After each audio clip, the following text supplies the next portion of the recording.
Hey movie fans! So Tomorrowland is the latest live-action Disney action movie that they've come out with, and Disney's live-action movies are really hit or miss. But with director Brad Bird, this movie was one of my most anticipated of the summer. Now, there really wasn't that much known about this movie going into it. The trailers were very cryptic, and that's why in this review, I'm going to try and stay as spoiler-free as possible. So is this movie great? Is it awesome? But the positives first. The cast is really, really good. The main character, Britt Robertson, she really does a great job in this movie. She plays off George Clooney incredibly well, and they have this great chemistry. There are two other characters, which I don't know if I could talk about them, because that might be dipping into spoiler territory, but it's two younger children, and for child actors, they're actually really, really good, and I wouldn't be surprised if we see them in more movies further down the road, because they were really, really talented. And you have Hugh Laurie in there for a little bit. He was serviceable. He was fine in it. He's not the main person you should be focusing on. The main people that you should be focusing on did their jobs excellently with George Clooney and Britt Robertson. Another great aspect of this movie is the visuals. It looks gorgeous. If at all possible, see this on one of the biggest screens you can, because it's stunningly beautiful. Just Brad Bird knows how to make a great visual movie. Just look at Mission Impossible Ghost Protocol with the whole Dubai climbing up the wall thing. That was the same guy. He knows how to make a great visual movie. And generally, he knows how to make a good story, which is another good positive of this, it's a great creative, original story. Nowadays, it seems like all we see are remakes, reboots, sequels, yada yada yada. But this movie is really original, and I applaud that originality and creativity. This movie is really a creative movie, and I really like the direction Brad Bird took in this movie. Brad Bird is one of my favorite directors. He did Iron Giant, The Incredibles, Mission Impossible Ghost Protocol.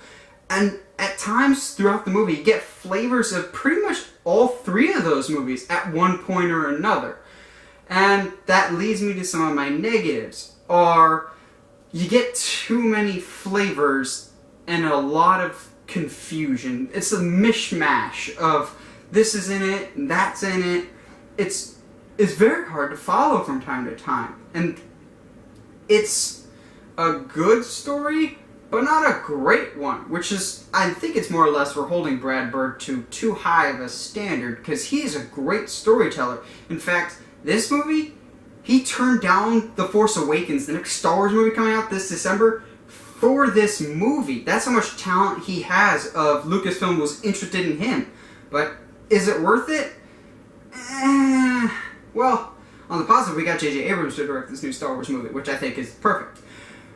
It's a very confusing and complex story. It's not like Prometheus level of you're going to be asking so many questions when you get out of it, but I was asking a lot of questions coming out of this movie, and I really, especially the third act, got utterly, utterly lost and was really just questioning what was really happening, what was the motive. Eventually, what was the whole third act of the movie? Not as much as Interstellar, which was just like, what? Like an over my head because I'm not smart enough type of thing with Interstellar. This is just like a, this doesn't really make any sense, Mr. Bird, but I trust you. Okay. Like, don't get me wrong, it's a lot of fun, but it's a hodgepodge of different things, which also brings me to another main gripe I have with the movie of, once that third act comes, like the last 20 minutes, half an hour, the bottom completely drops out of this movie. Like, it's floating along pretty steadily. I'd give it pretty much like a high C, low B at that point, and it dropped out completely. And it had a lot of good momentum of, okay, this is your stereotypical story, and then, oh, really? Because when you find out what the what the climax is, or what they're trying to save, or what the reason for what they're doing is, it's just kind of meh. We've seen it so many times, which is sad because the movie up until that point was super, super creative. And I don't really know if this is spoiler or not, but there's no direct antagonist. There's no direct bad guy that they're trying to be in opposition to. It's just weird. It's hard to describe without going into spoilers. Now, that being said, with the final third act, it did take quite a while to even get to that point. This movie has an incredibly slow build-up. Like, it was okay in my mind because I cared about the characters and they were portrayed good enough, whatever. But it was very slow to get to that point. Generally, you get to that point in the action sooner. This had incredibly slow build-up.